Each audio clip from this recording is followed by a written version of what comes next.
Suara iblis jangan didengar, suara godaan. Ayo, ayo buka itu. Kalau ada setan lewat. Selain itu suara orang-orang asing juga suara dunia. Dunia ini semakin tidak bersahabat. Tidak bersahabat sama orang yang mau taat sama Tuhan. Dunia itu opininya aneh hari ini. Tangan kanan menjadi tangan kiri menjadi tangan kanan. Coba lihat, kalau kita menentang misalkan sesuatu yang vulgar dosa, seluruh dunia akan menganggap kita ini picik pikiran. Dahulu kala puluhan tahun yang lalu, nilai-nilai konservatif sebuah keluarga itu masih dijunjung tinggi di masyarakat. Sekarang orang kalau mau konservatif, itu dihujat. Coba bayangkan, dibilang kurang berwawasan besar lah, kurang terbuka pikiran lah. Suara dunia itu semakin membingungkan, makanya itu kalau orang nggak punya Tuhan celaka.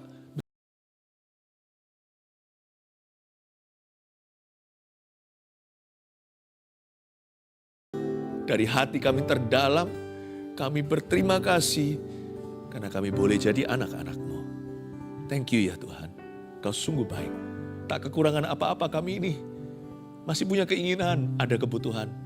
Tapi karena kami punya Tuhan, kami punya segala sesuatu. Engkaulah kehidupan dalam segala kelimpahan yang kami miliki. Terima kasih untuk anugerah. Curahkan anugerah-Mu. Begitu rupa jangan tahan Tuhan pada setiap keluarga saat teduh yang hari ini masuk hadirat-Mu. Tidak ada seorang pun masuk ke dalam hadirat-Mu, keluar tangan hampa. Tuhan itu murah hati, Tuhan sayang anak-anaknya. Tuhan mengenyangkan kami, kenyangkan kami dengan firman-Mu. Sampaikan sabda-Mu, sembunyikan hamba-Mu Tuhan Yesus. Berbicaralah ke dalam setiap hati. Dalam nama Yesus. Amin. Langsung buka Alkitab bersama dengan saya. Hari ini judulnya Jika Ingin Diberkati. Saya ingin sekali agar setiap keluarga saat teduh mengalami berkat Tuhan hari ini. Tapi kita harus mengerti dulu bahwa berkat Tuhan itu diberikan di dalam spirit kebenaran. Makanya kita harus renungkan firman supaya kita tidak salah alamat mendapat berkat. Yohanes pasal 10, gembala yang baik, ayat 1-10 saya bacakan dulu. Aku berkata kepadamu, sesungguhnya siapa yang masuk ke dalam kandang domba dengan tidak melalui pintu tetapi dengan memanjat tembok, ia adalah seorang pencuri dan seorang perampok. Tetapi siapa yang masuk melalui pintu, ia adalah gembala domba. Untuk dia penjaga membuka pintu dan domba-domba mendengarkan suaranya. Dan ia memanggil domba-dombanya masing-masing menurut namanya dan menuntunnya keluar. Jika semua dombanya telah dibawanya keluar, ia berjalan di depan mereka. Dan domba-domba itu mengikuti dia karena mereka mengenal suaranya. Tapi orang asing pasti tidak mereka ikuti, malah mereka lari daripadanya. Karena suara orang-orang asing tidak mereka kenal. Itulah yang dikatakan Yesus dalam perumpamaan kepada mereka. Tetapi mereka tidak mengerti apa maksudnya. Ia berkata demikian kepada mereka. Maka kata Yesus sekali lagi, aku berkata kepadamu, sesungguhnya akulah pintu ke domba-domba itu. Semua orang yang datang sebelum aku adalah pencuri dan perampok, dan domba-domba itu tidak mendengarkan mereka. Akulah pintu. Barang siapa masuk melalui aku, ia akan selamat, dan ia akan masuk dan keluar, dan menemukan padang rumput. Pencuri datang hanya untuk mencuri dan membunuh, dan membinasakan. Aku datang supaya mereka mempunyai hidup dan mempunyainya dalam segala kelimpahan. Jangan salah ya, berkat jatuh tidak jauh dari penciptanya. Allah kita bukan Allah kutuk. Allah kita adalah Allah berkat. Please jangan salah sangka, ini bukan soal kemakmuran, harta dunia, prosperity, bukan. Ini bicara tentang karakter Tuhan. Tuhan itu terang bukan gelap. Allah itu baik, apapun yang terjadi di hidup kita atau belum terjadi tidak mengubah kebenarannya. Bahwa Tuhan kita itu baik adanya. Bahkan pencobaan bukan datang dari Tuhan. Kesusahan, penderitaan juga bukan dari Tuhan, sekalipun Tuhan bisa izinkan. Tokoh-tokoh di dalam Alkitab juga mengalami banyak pencobaan, tak terkecuali Yesus Kristus sendiri. Tetapi sepencobaan dan penderitaan, apalagi dosa, itu bukan dari Allah. Jangan sesat, dalam surat Yakobus tertuliskan, semua yang baik dan sempurna datangnya dari Bapa segala terang. Di dalamnya tidak ada pertukaran bayangan. Tuhan itu enggak pelin-pelan, Tuhan itu juga tidak dua muka. Kalau Tuhan itu baik, dia enggak merancangkan kejahatan, diam-diam mengkhianati kita. Tuhan tidak pernah menangkap kita saat kita nggak curiga, tiba-tiba mengejutkan. Padahal kita mengharapkan yang baik, tiba-tiba dia kasih kita tulah. Mana ada bapak yang anaknya minta roti dikasih batu, minta air dikasih ular. Tuhan tidak akan memberikan ular kepada orang yang minta roti. Jadi ini dulu, rasa curiga itu harus pupus. Kita harus bertobat dari cara berpikir yang negatif. Mentang-mentang di dunia ada penderitaan, selalu apa-apa kita salahkan Tuhan. No, tapi memang betul, ikut Yesus bukan berarti hidup mulus. Anak-anak Tuhan juga ada porsi susahnya. Tapi izinkan saya mengatakan bahwa itu tidak ada hubungan dengan kutukan. Kalau kita hari ini dikenan Tuhan, hidup kita tetap diberkati sekalipun kita mungkin mengalami lembah. Jika ingin diberkati, perhatikan ini, kita jangan jauh dari pencipta kita. Karena buah nggak jatuh jauh dari pohonnya. Dan berkat tidak jatuh jauh dari penciptanya. Dan kita harus mendekat pada Tuhan dan izinkan hidup kita untuk digembalakan setiap hari oleh Tuhan. Aku berkata kepadamu ayat 1, sesungguhnya siapa yang masuk ke dalam kandang domba dengan tidak melalui pintu tetapi dengan memanjat tembok adalah seorang pencuri dan seorang perampok. Ayat pertama dulu, saya tunjukkan satu rambu. Bayangkan ada satu rambu lingkaran di depan, ada tulisan entry atau masuk, lalu ada silang, dilarang masuk. Atau yang seperti biasanya warnanya putih, lalu ada strip merahnya. Tidak boleh masuk ke sini. Siapa bilang orang yang di luar Yesus tidak bisa berhasil? Siapa bilang pula orang ikut Yesus pasti kaya? Enggak. Anak Tuhan juga bisa jatuh sakit. Orang-orang yang menentang Tuhan juga bisa sehat. Coba saya jelaskan dulu, berkat itu bukan apa. Berkat itu dinilai pertama-tama dari sumbernya. Kalau saya bisa kaya, tapi dengan cara yang tidak halal, saya nggak mau. Kalau saya bisa sehat, tapi pakai cara-cara yang mendukakan hati roh Allah, saya juga tidak mau. Makanya itu di ayat 1 dikatakan, sebelum kita mengenali pintu sebenarnya, coba kita waspada dulu dengan apa yang bukan pintu. Apa yang bukan pintu sesungguhnya. Semua yang melalui pintu ini, yang dengan memanjat tembok tidak melalui pintu adalah pencuri dan perampok. Jangan salah sumbernya. Jangan salah sumbernya. Jangan cari kekayaan dengan segala cara yang diharamkan oleh Tuhan. Tetap juga ada loh, kuasa gelap juga bisa memberikan hal-hal itu kepada kita. Jangan lupa pada waktu Yesus digoda di padang gurun 40 hari 40 malam, salah satu pencobaan itu setan berkata, kalau kamu mau tunduk sama aku, sujud menyembah, atau bahkan hanya sekedar mengangguk kepala aja, aku sudah puas, kata setan kepada Tuhan. Akan kuberikan semua kekayaan dunia ini kepadamu. Akan kuberikan semua glamornya, sebuah glory kemuliaan duniawi kepadamu sesaat. Menurut saya setan tidak menawarkan sesuatu yang kosong atau hampa.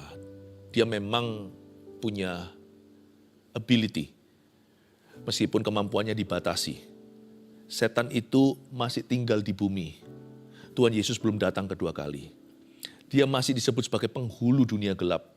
Dia juga disebut sebagai roh-roh jahat di udara. Dia disebut sebagai kuasa kegelapan, berarti dia punya limited power atau punya kuasa atas diri orang-orang yang berdosa, atas hati yang menentang Tuhan. Setan juga bisa memberikan yang namanya pesugihan. Tidak semua kekayaan itu adalah harta sebagai berkat dari Allah, susah payah tidak menambahinya.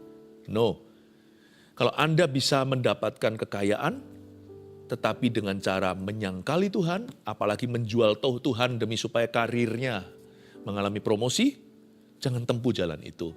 Sebab itu adalah jalan yang tidak melalui pintu, melainkan memanjat tembok. Dan di sana penuh dengan pencuri dan perampok. Jangan jual nyawamu, jangan jual jiwamu kepada setan. Untuk apa? Seperti beberapa selebriti di dunia yang terkenal, menjual jiwanya kepada iblis supaya tenar. Jangan lakukan itu. Tidak semua yang kelihatannya bagus itu semuanya dari Tuhan Yesus. Jangan halalkan segala cara. Jangan salah masuk pintu. Jangan lompat tembok. Jangan ketemu pencuri dan perampok. Jangan salah sumbernya. Ada rambu tersebut, jangan masuk, do not enter. Mendingan saya miskin. Mendingan saya kelaparan. Mendingan saya seperti Lazarus yang mengemis di pintu orang kaya itu. Asal saya punya Yesus. Daripada saya kaya raya, seperti juga dalam perumpamaan yang sama, tapi akhirnya masuk ke dalam neraka. Dan mohon-mohon sama Bapak Abraham, agar menyuruh Lazarus mencelupkan jari kecilnya ke dalam air dan meneteskan ke mulutnya yang dahaga. Tetapi kabar baiknya, kita tidak harus terpuruk. Karena Tuhan pasti akan memelihara. Yang saya maksudkan bukan hanya harta dunia, tapi segala aspek hidup kita itu serahkan ke Tuhan. Tuhan Yesus adalah gembala kita, maka tak akan kekurangan kita. Tuhan pasti akan memimpin kita ke jalan yang benar dan menuntun kita agar kita menemukan air yang tenang. Tetapi siapa yang masuk melalui pintu, ia adalah gembala domba. Christ is the right door. Yesus Kristus adalah pintu itu. Yesus Kristus adalah sumbernya. Meskipun saya berani atau saya mendingan miskin kelaparan asal saya tetap sama Tuhan, tapi saya percaya Tuhan tidak akan membiarkan saya kelaparan. Karena ada firman berkata, orang benar sekali-kali tidak pernah aku melihatnya ditinggalkan oleh Allah. Dan keturunannya minta roti di jalanan. No, I'm ready to go all the way. Saya siap untuk pergi, saya menempuh apapun juga asal saya dengan Tuhan. Daripada dibuat enak tapi dengan setan. Buat apa kehilangan nyawa kita? Buat apa kita demi memperoleh dunia kehilangan jiwa kita? Namun demikian Tuhan tidak akan pernah membiarkan kita. Tuhan tidak pernah meninggalkan kita. Tapi siapa yang masuk melalui pintu, inilah pintu yang sah. Dia adalah gembala domba. Kristus adalah sumbernya. Yang dari Tuhan pokoknya saya mau. Pengkhotbah katakan jangan maunya yang baik melulu. Nanti kalau Tuhan izinkan ada suatu kesulitan, kita ngamuk sama Tuhan, kita tinggalkan Tuhan. Seolah-olah sama Tuhan itu kontrakan. No. Sama Tuhan gak kontrakan. Kita ini sudah dibeli lunas. Jadi kemanakah aku dapat pergi? Seperti Petrus katakan, ketika melihat semua rekan-rekannya pergi meninggalkan Tuhan, Tuhan tanya, kamu gak pergi sekalian? Petrus berkata, Tuhan engkau yang memegang firman kehidupan. Kemana aku harus pergi? Betul sekali.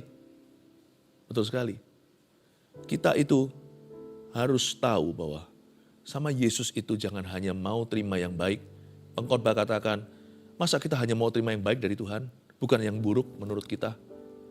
Harusnya kita mau terima apa aja. Pokoknya asal sumbernya Yesus, saya mau terima apa aja. Beneran. Saya ngomong gini bukan menantang Tuhan. Semoga gak dapat masalah.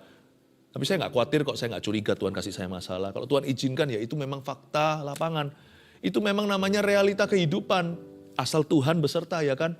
Tapi saya nggak taruh curiga sama Tuhan. Dosa pertama manusia itu bukan dosa mencuri. Mencuri dari pohon kehidupan. Pohon pengetahuan. Bukan. Bahkan bukan membunuh. Itu nanti Kain bunuh Habil. Bukan berzina. Dosa pertama manusia itu curiga. Negative thinking sama Tuhan. Saya sama Tuhan nggak mau negative thinking. Supaya hidupku itu tenang dan aman di dalam. Luar boleh bergejolak. Asal di dalam saya damai sejahtera sama Allah. Sama Tuhan saya tidak mau taruh rasa curiga. Pokoknya kalau dari Yesus ya, saya mau. Yang baik atau yang tidak baik menurut saya asal dari Tuhan ya, saya nggak keberatan. Jadi jangan halalkan segala cara. Jangan kejar berkat. Kejarlah Tuhan. Berkat itu ada. Jika ingin diberkati, jangan jauh dari gembala. Siapa yang masuk melalui pintu, yaitu pintu yang sah, ia adalah gembala domba. Yesus sumbernya. Pokoknya dalam hidupku ya, Yesus kau sumberku. Apapun itu Yesus sumberku. Kalau saya lagi diterpa dengan problema, saya menoleh ke Tuhan. Ini kiasan. Saya tanya sama Tuhan, kau izinkan kalau Tuhan mengangguk kepala? Ya. Di dalam hati saya ada damai sejahtera bahwa Tuhan itu tahu apa yang dia perbuat atas hidupku. Tenang saya. Asal Tuhan yang bertanggung jawab atas hidupku, mau saya susah saya jalani. Gak apa-apa. Karena ia adalah gembala domba. Dan kalau kita masuk melalui pintu yang sah, nggak pernah salah. Kalau saya dibawa arus bawah, itu sementara. Itu pasti Tuhan mau menjadikan ujian terbesarku menjadi kesaksian terbesarku pula. Untuk dia, penjaga membuka pintu dan domba-domba mendengarkan suaranya. Dan ia memanggil domba-dombanya masing-masing menurut namanya dan menuntunnya keluar. Ini dia, Asal Tuhan yang pegang kendali ya, penjaga pasti akan buka pintu. Karena domba dengarkan suaranya. Asal Tuhan yang pimpin saya, pintu yang benar pasti terbuka dalam hidup saya. Saya selalu doa gini kok untuk setiap keputusan hidup. Tuhan, saya ini bodoh. Sepeka-peka manusia kita ini hanya melihat samar saja. Tuhan, tolong saya ini di-force sedikit ya. Tuhan pasti akan super ngalah. Jadi waktu saya berdoa saya akan ambil keputusan menurut hemat atau menurut hikmat yang terbaik yang saya miliki. Tapi Tuhan mohon tutup pintu yang kau tidak kehendaki aku masuk melaluinya. Atau masuk ke dalamnya. Dan bukakan pintu yang kau inginkan aku di sana. Sama Tuhan, pintu yang benar akan terbuka di hidup kita. Pintu yang salah sekalipun kelihatan nampaknya benar. Oh ini bagus. Seperti Lot waktu melihat Sodom dan Gomora. Wah permai ini. Wah sangat-sangat apa? Pemandangannya indah, sangat subur. Siapa sangka ternyata sarang setan di sana. Apa yang nampak baik pun kalau ternyata tidak baik atau tidak benar menurut Tuhan,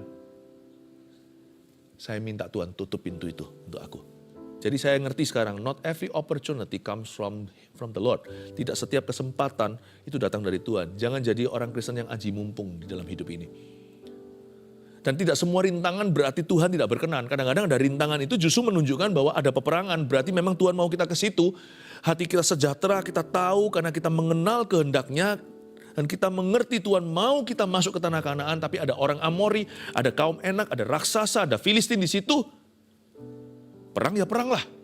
Ajari aku taat, beri aku hati yang berani. Kalau memang aku harus menghadapi peperangan rohani. Tidak semua rintangan itu berarti Tuhan berkata no. Tidak semua pintu terbuka yang di depan kita itu berarti Tuhan berkata yes. Makanya saya minta sama Tuhan dalam kedaulatannya, tolong buka tutup pintu yang pas untuk hidupku. Karena aku membuat keputusan itu paling segitu. Tapi Tuhan yang maha tahu. Ayat 4, jika semua dombanya telah dibawanya keluar, ia berjalan di depan mereka dan domba-domba itu mengikuti dia. Karena mereka mengenal suaranya. Saya senang sekali, berkat itu ikut kita ya, jangan lupa ya, kita jangan kejar berkat. Makanya di Mazmur 23 dikatakan di ayat terakhir, itu ayat yang terkenal, Tuhan adalah gembalaku, takkan kekurangan aku, ujungnya kan ini. Kebajikan dan kemurahan belaka akan mengikuti aku seumur hidupku. Coba bandingkan ayat 1 dan ayat terakhir, ayat pertama dan ayat yang terakhir. Yang ayat pertama itu, nampak kita ikut siapa di depan. Tuhan adalah gembala, kita nggak kekurangan apa-apa. Ayat terakhir, coba lihat siapa di depan. Kebajikan dan kemurahan, itu mujizat dan berkat. Mengikuti aku seumur hidupku, berarti kita di depan. Kebajikan kemurahan yang mengejar kita. Jangan kejar berkat, berkat akan mengejar orang-orang yang taat. Saya nggak takut. Pokoknya saya dekat aja sama Tuhan. Dan saya paham, saya recognize atau saya mengenali, discern atau membeda-bedakan roh. Saya pokoknya yang penting saya tahu sumbernya dulu. Kalau sumbernya Yesus, Yesus tanggung jawab, dia pasti akan jalan di depan. Ia berjalan di depan mereka dan domba-domba mengikuti dia karena mereka mengenal suaranya. Asal Tuhan yang pimpin hidupku, bukan hanya pintu yang pas terbuka dalam hidup saya nggak perlu rencanakan segala perkara. Saya rencanakan semaksimal apa yang saya bisa, supaya menunjukkan rasa tanggung jawab saya. Tetapi hidup itu tahu nggak, gagal berhasilnya sebagian besar itu bukan di tangan kita yang merencanakan, ada faktor Tuhan di dalamnya. Asal saya dekat sama Tuhan, saya kenali sumbernya, dia pasti akan berjalan di depan saya. Bukan hanya 100-200 meter di depan, bisa-bisa kilometeran di depan saya. Dia sudah berjalan. Saya tidak takut akan hari esok, sebab dia hidup, ada hari esok. Ku tahu siapa yang pegang hari depanku. Tetapi seorang asing pasti tidak mereka ikuti ayat 5. Oh, orang asing nih mulai masuk dalam cerita. Malah mereka lari daripadanya. Siapa orang asing? Karena suara orang-orang asing tidak mereka kenal, garis bawahi, suara orang-orang asing. Ada beberapa suara orang-orang asing di sini yang saya dalam pengertian saya. Suara orang asing yang pertama di sini adalah suara iblis tentunya. Jangan diikuti suara setan. Suara setan yang vulgar seperti ada orang yang sakit jiwa, pembunuh-pembunuh berseri, yang mendengar suara untuk melakukan kekejaman, itu juga setan. Manusia katakan itu adalah penyakit jiwa, Tapi firman Tuhan membuka satu dimensi yang lainnya, membuat kita sadar bahwa ada kuasa kegelapan. Suara iblis jangan didengar, suara godaan. Ayo, ayo buka itu. Kalau ada setan lewat. Selain itu suara orang-orang asing juga suara dunia. Dunia ini semakin tidak bersahabat. Tidak bersahabat sama orang yang mau taat sama Tuhan. Dunia itu opininya aneh hari ini. Tangan kanan menjadi tangan kiri menjadi tangan kanan. Coba lihat, kalau kita menentang misalkan sesuatu yang vulgar dosa, seluruh dunia akan menganggap kita ini picik pikiran. Dahulu kala puluhan tahun yang lalu, nilai-nilai konservatif sebuah keluarga itu masih dijunjung tinggi di masyarakat. Sekarang orang kalau mau konservatif, itu dihujat. Coba bayangkan, dibilang kurang berwawasan besar lah, kurang terbuka pikiran lah. Suara dunia itu semakin membingungkan, makanya itu kalau orang gak punya Tuhan celaka. Bagaimana kita parenting dan besarkan anak? Gimana kita bisa lurus coba? Susah ikut Yesus. Suara dunia itu adalah suara asing yang harus kita lari daripadanya. Gak usah sok jago lah kalau bisa kita koreksi orang tertentu, tapi paling perlu kita jaga hati. Suara iblis, mereka itu lari daripadanya. Ayat 5 katakan, karena suara orang-orang asing itu tidak mereka kenal, tidak dikenal oleh domba. Ada satu lagi suara orang-orang asing di sini yang tidak asing bagi kita. Mau tahu siapa? Suara diri sendiri. Doa atau tidur? Loh, kalau tidur, kalau waktunya tidur jangan doa. Tapi kalau misalkan waktunya doa, kita kepingin melakukan sesuatu itu bukan setan, bukan dunia, kita sendirian. Tapi keinginan, aduh, kepingin ini itu, seperti para rasul ya kan, 3 orang diajak ke Getsemani, bukannya mereka sembahyang malah bobo. Suara orang asing lainnya yang harus kita hati-hati, jangan tunduk kepadanya, jangan tunduk pada dirimu sendiri. Tunduklah pada Kristus, lawanlah iblis. Baru mempan, ia akan lari daripadamu. Karena pikiran manusia itu jahat. Kalau kita mengikuti suara kita sendiri, nanti kita menjadi self-pleaser, menjadi orang yang menyenangkan dirinya sendiri, nanti jauh dari Tuhan. Suara orang asing yang tidak mereka kenal, suara kita. Dia harus makin bertambah, ku harus makin berkurang, nama Yesus saja disembah. Itu dia. Dia harus makin bertambah, ku harus makin berkurang. Itulah yang dikatakan Yesus dalam perumpamaan kepada mereka. Tapi mereka gak mengerti apa maksudnya, ia berkata demikian pada mereka. Semoga penjelasan saya so far sejauh ini membuat Anda lebih mengerti daripada murid Yesus saat itu. Anda diberikan pencerahan, maksud Tuhan apa. Maka kata Yesus sekali lagi, aku berkata kepadamu sesungguhnya akulah pintu ke domba-domba itu. Coba katakan, Yesus adalah pintu. Ya. Nah pintu itu percuma kalau hanya diliatin. Kok bisa? Kalau kita lihat pintu, kita liatin aja, kita gak ada di dalam rumah. Misalkan dalam rumah itu ada makanan, kita kelaparan. Kalau kita hanya lihat aja, kita juga nggak makan. Misalnya dalam rumah itu ada papan atau ada tempat tinggal yang mapan. Di situ kita bisa berteduh dari terik matahari atau dari angin malam. Tapi kalau kita hanya liatin aja, kita nggak masuk ke dalamnya. Apa gunanya? Kita tetap kedinginan. Kita masuk angin di luar situ. Hanya karena Yesus adalah pintu, bukan berarti semua orang akan mengalami. Misalkan kalau kita datang dalam sebuah persekutuan, atau dalam gereja, orang lain nyanyi pas nyanyi, nyembah pas nyembah. Bedanya nyanyi dan nyembah apa? Waktu kita nyanyi untuk Tuhan itu kita menyembah dari hati, itu bukan nyanyian, itu penyembahan. Dan waktu semua orang lagi nyembah, kita cuma nonton aja, pelototin, lihat-lihat sana sini. Ya kita juga ada di dekat pintu itu, tapi orang lain masuk ke dalam pintu itu. Mereka masuk hadirat Allah, Anda dan saya hanyalah bengong menyaksikannya. Atau mungkin tidak tertarik untuk ikut menyembah. Ikut nyanyi aja gak mau kadang-kadang kita. Padahal kalau kita nyanyi asal-asalan gak dari hati, itu belum termasuk nyembah sekalipun lagu pujian. Itu baru menyanyi. Menyembah itu berarti segenap hati. Itu bukan nyanyi, itu berubah dari lagu menjadi komunikasi. Kita belum sampai level nyanyi aja, kita gak ikut nyanyi. Atau kalau nyanyi asal-asalan, kita gak tertarik masuk pintu. Ya gak ngalami apa-apa. Gak ada berkat. Lihat, hidup orang di sebelahmu tadi yang menyembah itu berubah hidupnya.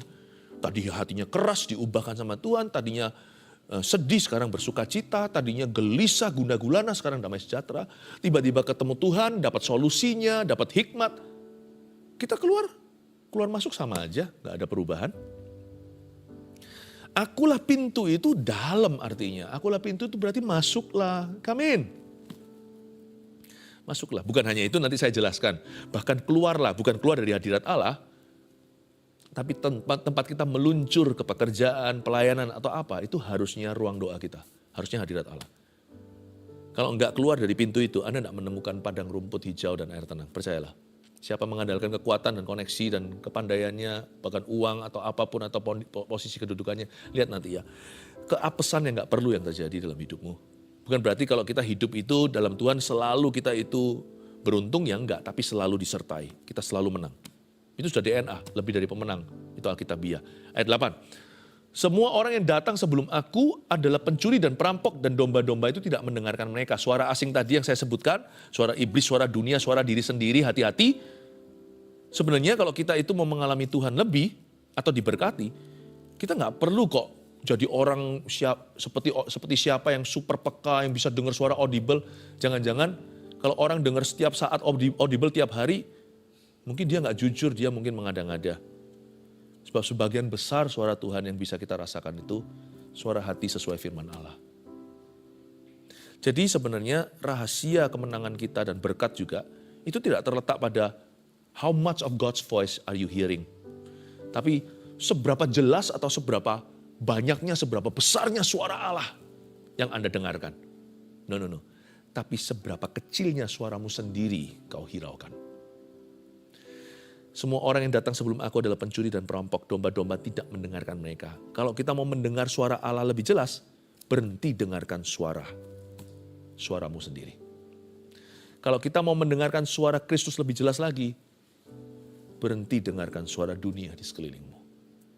Kecuali penasihat-penasihat yang Tuhan utus orang Majus, yang mengingatkan Anda kan firman. Roh Kudus pakai mereka untuk meneguhkan firman yang sudah ada di dalam Alkitab ini. Kalau Anda dan saya mau mendengarkan suara Allah lebih nyata, kita mesti berhenti mendengarkan suara iblis dan meresponinya. Karena semua itu pencuri perampok sebelum aku, dan domba tidak mendengarkan mereka. Dengan tidak mendengarkan mereka, mereka bisa mendengarkan Yesus lebih jelas. Akulah pintu, barang siapa masuk melalui aku, ia akan selamat. Dan ia akan masuk dan keluar dan menemukan padang rumput luar biasa. Ini yang saya maksudkan tadi. Semua berkat ini tersedia bagi orang-orang yang diberkati Tuhan. Lihat ya, pertama ia akan selamat. Gak pernah ya, orang datang ke Tuhan itu dicelakakan, itu gak pernah. Sebab aku tahu rancangan apa yang ada padaku atasmu. Bukan rancangan kecelakaan, tapi rancangan damai sejahtera, memberikan kepadamu hari depan penuh pengharapan. Ia akan selamat. Lalu ia akan masuk, coba itu. Masuk melalui pintu itu yang saya jelaskan tadi. Dan ia akan keluar. Saya nggak berani loh tiap hari ke kantor tanpa doa dulu. Karena saya tahu saya mau diluncurkan dari landasan yang tepat. Berkat itu ada alamat. Namanya hadirat. Itu berkat. Dari sanalah berkat. Mazmur 127 nggak usah dibuka. Berkat Tuhan pangkal selamat. Pangkalnya selamat itu berkatnya Allah. Dan keluar dan ia menemukan padang rumput. Pencuri datang hanya untuk mencuri dan membunuh dan membinasakan. Ayat 10, aku datang kata Yesus supaya mereka mempunyai hidup, life, dan mempunyainya dalam segala kelimpahan. Kita sering dengar ayat ini tapi kita salah mengerti yang disebut mempunyai hidup dalam segala kelimpahan. Pikiran kita kalau kelimpahan itu otomatis langsung harta duniawi dan bling-bling dunia. Bukan, itu termasuk Tuhan bisa mencurahkan berkat demikian, tetapi bukan satu-satunya. Mempunyai dalam segala kelimpahan itu tidak melulu bicara tentang kuantitas, tapi jenisnya. Berarti di setiap sektor dan faktor kehidupan kita, Tuhan sediakan kemenangan dan penyertaan serta menjadi kesaksian hidup. Bagaimana Allah itu nyata dalam kehidupan Anda. Segala kelimpahan itu tidak tentu bicara soal kuantiti, tapi tipenya. Tidak ada tipe yang di luar jangkauan Allah. Dengan kata lain, supaya mereka hidup dan memiliki hidup itu in all the godly glories and victories that I have provided. Dalam semua kemenangan dan dalam semua kemuliaan orang-orang benar yang sudah kusediakan bagi mereka. Termasuk kuantitasnya. Pertumbuhan itu juga dari Tuhan 30, 60, 100 kali ganda. Tetapi bukan melulu hanya bicara soal harta. Tapi bicara tentang penyertaan Tuhan yang menyeluruh di hidupmu dan di hidupku. Segala kelimpahan. Tuhan berkata, aku akan berkati every aspect of your life. Setiap aspek hidupmu. Wow. Jika ingin diberkati, 3 poin ini Anda catat sebagai rangkuman kita hari ini di saat duduk bersama. Jika ingin diberkati, lalu untuk menyelesaikan kalimat itu, nomor 1, datanglah kepada Sang Pemberi Berkat. Yaitu siapa? Yesus Kristus. Ya, ingat ya, Anda baca dari sejak zamannya Musa, yang bisa buat mujizat bukan hanya Musa dan tongkatnya. Para ahli-ahli sihir Mesir pun mampu melakukan, tapi mujizat Allah menelan mujizat mereka. Tongkat Musa telan ular yang mereka buat. Tapi kalau mereka hanya orang cari mujizat, nggak akan jadikan Yesus satu-satunya. Kalau orang cari berkat. Sebab di luar Yesus orang juga bisa kaya loh. Bisa. Di luar Yesus orang juga bisa berhasil, sukses karirnya. Tapi saya nggak mau. Saya mau yang dari Yesus, paling aman. 2, jika ingin diberkati, dengarkanlah suaranya dan patuhilah perintahnya. Udah jelas tadi kan? Mereka mendengar suaranya, bukan dengar suara orang asing. Itulah ingredientnya, itulah bahan dasarnya berkat-berkat itu sendiri. Tapi berkat itu nggak harus ada wujudnya sih sebenarnya.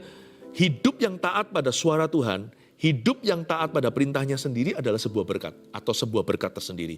Bahasa Inggrisnya begini, a life of obedience itself is a blessing. Saya nggak usah diberkati kok kalau untuk saya mau taat sama Tuhan. Emangnya Tuhan hutang apa sama saya? Bukannya sepatutnya saya balas budi. Saya ini diselamatkan cuma-cuma nggak jadi masuk neraka.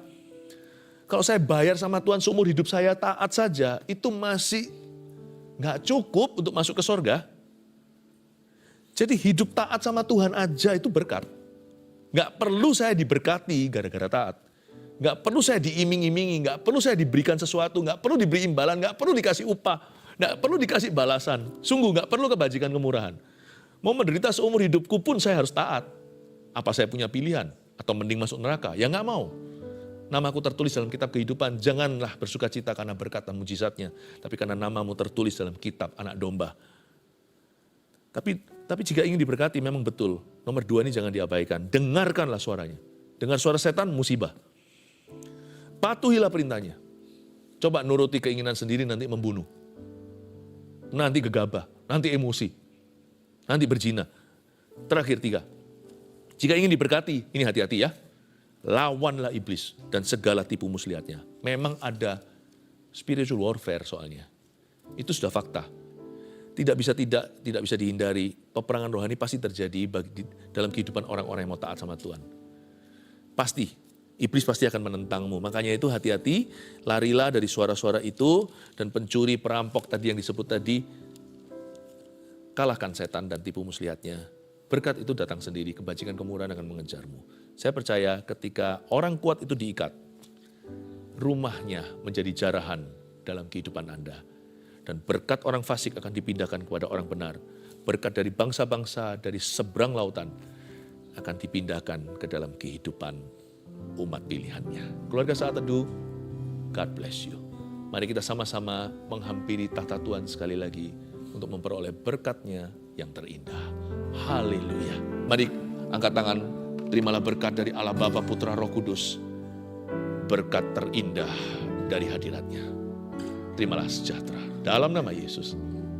Amin.